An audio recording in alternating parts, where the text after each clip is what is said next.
Hello friends, myself is VK Singh and welcome to my YouTube channel. It's name Anglo study channel. दोस्तों, आज के इस video में जो है एक बहुत ही इंपॉर्टेंट टॉपिक है वर्ब, जो कि पार्ट ऑफ स्पीच का एक बहुत ही इंपॉर्टेंट टॉपिक है।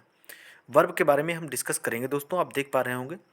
और ये टॉपिक जो है दोस्तों आपके सारे यानी कि मान लीजिए फॉर ऑल कॉम्पिटिटिव एग्ज़ाम्स, जो भी आपके कॉम्पिटिटिव एग्ज़ाम्स हैं उनके लिए बहुत ही इंपॉर्टेंट है। जैसे कि मान लीजिए यूपी टीजीटी पीजीटी हो गया इंग्लिश से, और एलटी ग्रेड हो गया, और भी सब्जेक्ट हैं। जैसे मान लीजिए अगली तैयारियां हैं आपकी टेट या सीटेट, मान लीजिए टेट या सीटेट में भी जो है टॉपिक ज़्यादा इंपॉर्टेंट रहता है। तो ये बड़े गहराई से डीपली मैं जो पढ़ाऊँगा इस पर। और आपने यूट्यूब पे वर्ब से रिलेटेड वीडियो 1-1 घंटे की देखी होंगी, लेकिन मेरा वीडियो ज़्यादा लेंथी नहीं होगा। 10 या 12 मिनट में आपको वो सारी चीज़ें मिल जाएंगी जो कि 1-1 घंटे वीडियोस में होती हैं। उससे हालांकि उससे बेहतर मिलेगा, उससे ज़्यादा जो है मिलने की संभावना है।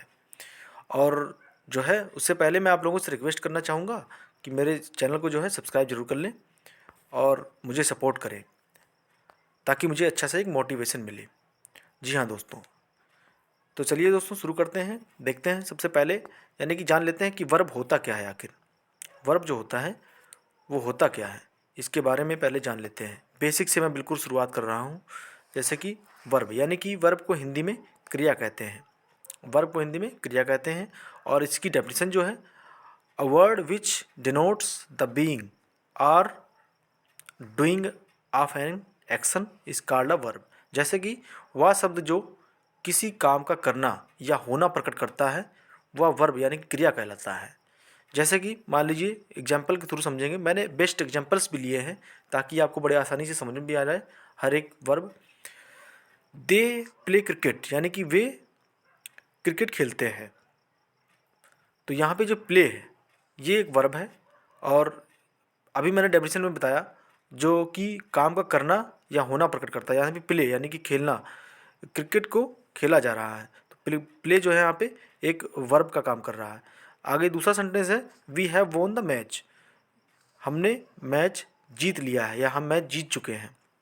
जैसे कि मान लीजिए यहाँ पे हैव, आगे हम जानेंगे हैव किस कैटेगरी का वर्ब है। और यहाँ पे हैव वोन जो है पूरा आपका वर्ब का काम कर रहा है यहाँ पे। जैसे कि मैच जीता, या we have won the match, हमने मैच जीत लिया है। तो ये समझ चुके होंगे आप कि वर्ब आखिर होती क्या है, जो कि किसी कार्य को होना या प्रकट करना, उसे ही हम सिंपली वर्ब कहते हैं। साथ साथ में हिंदी लैंग्वेज भी आपकी स्ट्रांग हो जाएगी और आप वीडियो ध्यान से देखते हैं तो। जैसे कि मान लीजिए अब इसके काइंड्स के बारे में जानते हैं। काइंड्स ऑफ वर्ब, क्रिया के भेद, यानी कि वर्ब जो होती है वो कितने प्रकार की होती है। There are 4 kinds of verbs. Verb जो दोस्तों होती है वो 4 प्रकार की होती है। वर्ब 4 प्रकार की होती है। अब जान लेते हैं वो कौन कौन से 4 काइंड्स हैं। नंबर 1 जो है आपका ट्रांजिटिव वर्ब हो जाएगा, ट्रांजिटिव वर्ब। और इसके बाद में जो है आगे जानते हैं सेकंड नंबर जो आपका है इंट्रांजिटिव वर्ब है, और नंबर 3 है लिंकिंग वर्ब्स है, और नंबर 4 है ऑक्सिलरी वर्ब। तो अब इनको दोस्तों हम डिटेल में पढ़ेंगे आखिर ये वर्ब होती कौन सी हैं और इन किस किस कैटेगरी में कौन कौन सी वर्ब्स आती हैं। सबसे पहले हम बात करते हैं ट्रांजिटिव वर्ब के बारे में। ट्रांजिटिव वर्ब जिसे कि हिंदी में सकर्मक क्रिया कहते हैं। सकर्मक क्रिया मतलब जैसे कि कर्म के साथ साकर्म। इससे आप एक अपनी हिंट बना सकते हैं, जो कहने को तो एक ट्रिक्स बना सकते हैं। साकर्म यानी कि कर्म के साथ होना, जो है आपकी सकर्मक क्रिया ट्रांजिटिव वर्ब। इसकी डेफिनेशन के बारे में अगर बात करें हम, जो in case of a transitive verb the action done by the subject possesses over to an object.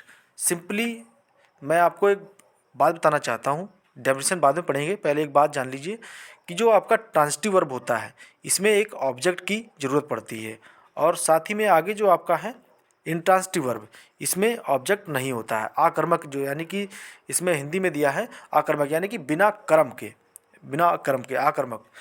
तो इतना आप समझ लीजिए कि मान लीजिए जो सकर्मक यानी कि ट्रांजिटिव में कर्म होता है, ऑब्जेक्ट होता है, और इंट्रांजिटिव में ऑब्जेक्ट नहीं होता है। बस पहले ये समझिए आप। अब इसकी डेफिनेशन के बारे में बात कर लेते हैं। जैसे कि मैंने बताया अभी इंग्लिश में, in case of a transitive verb the action done by the subject possesses over to an object. जैसे कि मान लीजिए क्या होता है, सकर्मक क्रिया में कर्ता द्वारा किए गए कार्य का प्रभाव कर्म पर पड़ता है, यानी कि इसमें ऑब्जेक्ट की ज़रूरत होती है, तभी तो कर्म पर इसका प्रभाव पड़ता है। जैसे कि एग्जाम्पल के थ्रू समझेंगे, हम जान लेते हैं। पहला एग्जाम्पल है द, यहाँ पे दे होगा, टाइपिंग मिस्टेक है, इसको आप अंडरस्टैंड कर दीजिए। जैसे कि they play cricket, they play cricket daily. तो यहाँ पे आप देख पा रहे होंगे क्रिकेट यानी कि एक ऑब्जेक्ट की ज़रूरत है, जो इसका वर्ब का जो है पूरा प्रभाव जो है कर्म पर पड़ रहा है। और नंबर नेक्स्ट है आई टोल्ड आ स्टोरी।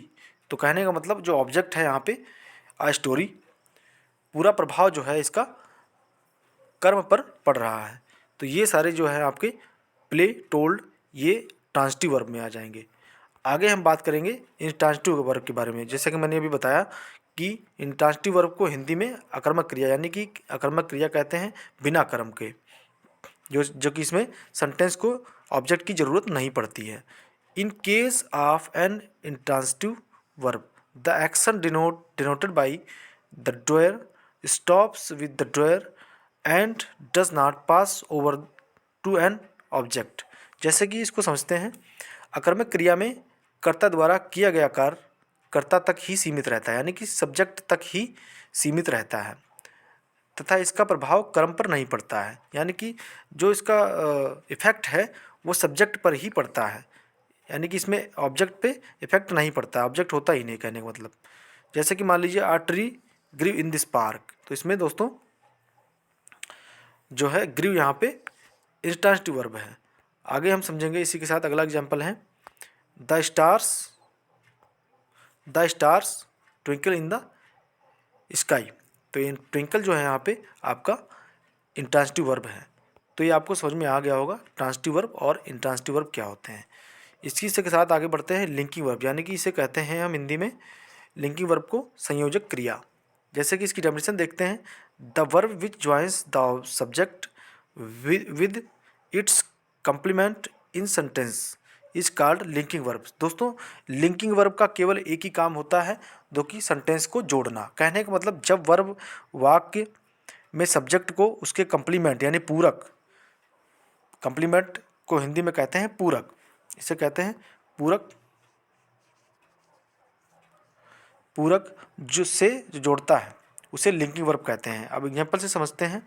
जैसे कि सी इज़ अ डॉक्टर, तो इज मीन्स है होता है, और जो है यहाँ पे ये सेंटेंस को, वाक्य को जोड़ रहा है, वह एक डॉक्टर है। आगे है यू आर वाइज, आप बुद्धिमान हैं, तो आर मीन्स है होता है, और आर जो है यहाँ पे सेंटेंस को जोड़ने का कार्य कर रहा है, सब्जेक्ट ऑब्जेक्ट को जोड़ने का काम कर रहा है। अगला नंबर थर्ड है ही वॉज ब्रेव, वह जो है बहादुर था। तो कहने का मतलब ये दोनों ये सेंटेंस को जोड़ रहा है, ये जोड़ने के काम जो करते हैं इनको हम जो है लिंकिंग वर्ब्स कह सकते हैं। अब आगे और दूसरा नंबर फोर्थ जो है समझते हैं ऑक्सिलरी वर्ब। ऑक्सिलरी वर्ब को हिंदी में कहते हैं सहायक क्रिया। इसकी डेफिनेशन जो पढ़ते हैं हम जान लेते हैं। A verb which helps the main verb to determine the correct form of tense is called an auxiliary verb। जैसे कि मान लीजिए जो वर्ब किसी टेंस का सही रूप निश्चित करने के लिए मेन वर्ब के सहायक के रूप में प्रयोग होता है, उसे हम जो है ऑक्सिलरी वर्ब या फिर हेल्पिंग वर्ब कह सकते हैं। हेल्पिंग वर्ब भी इन्हें कह सकते हैं। ऑक्सिलरी वर्ब को आप जो है इनको हेल्पिंग वर्ब भी कह सकते हैं। तो ये आपको समझ में पड़ गया होगा कि ऑक्सिलरी वर्ब को हेल्पिंग वर्ब भी हम कह सकते हैं, हेल्पिंग वर्ब। आगे इस बात करते हैं इसके एग्जांपल के बारे में। जैसे कि ये सारी आपकी ऑक्सिलरी वर्ब है। सी डज नॉट टेल अ लाई, तो डज यहाँ पे जो है ये आपका ऑक्सिलरी या फिर हेल्पिंग वर्ब कह सकते हो। अगला है, मैंने कहा था कि हैव किस कैटेगरी का वर्ब है, ये ऑक्सिलरी वर्ब है, मैंने वीडियो की शुरुआत में बताया था। तो हैव जो है आपका ये ऑक्सिलरी वर्ब है। और आगे जानेंगे ऑक्सिलरी वर्ब्स के भी दोस्तों काइंड्स होते हैं।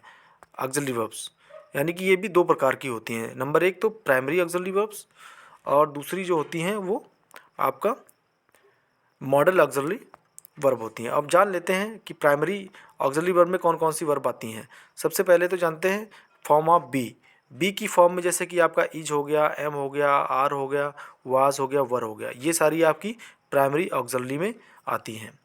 और आगे बढ़ते हैं इसी के साथ form of have.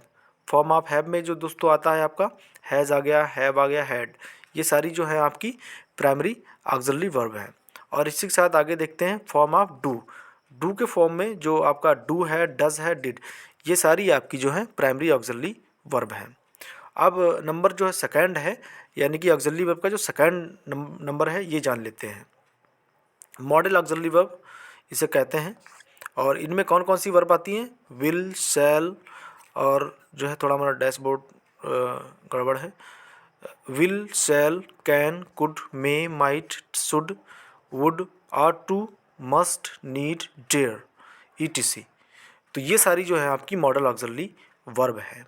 Model auxiliary verb जो भी ये सारी किस्में आती हैं आपकी ऑक्सिलरी वर्ब में आती हैं। ऑक्सिलरी वर्ब के दो टाइप्स होते हैं, मैंने बताया अभी, प्राइमरी ऑक्सिलरी और जो है आपका मॉडल ऑक्सिलरी वर्ब। तो दोस्तों ये आप बड़े आसानी से समझ चुके होंगे। हालांकि आपको 2-2 घंटे की 1-1 घंटे की वीडियो नहीं देखनी है, आप इस 10-12 मिनट की वीडियो में पूरा वर्ब जो है एकदम से समझ जाएंगे, निचोड़ देंगे कतई वर्ब को एकदम। और मैं आशा करता हूँ ये वीडियो अगर आपको पसंद आया हो तो चैनल को सब्सक्राइब करना ना भूलें दोस्तों, और सपोर्ट करें, वीडियो को शेयर करें, लाइक करें। Thanks for watching.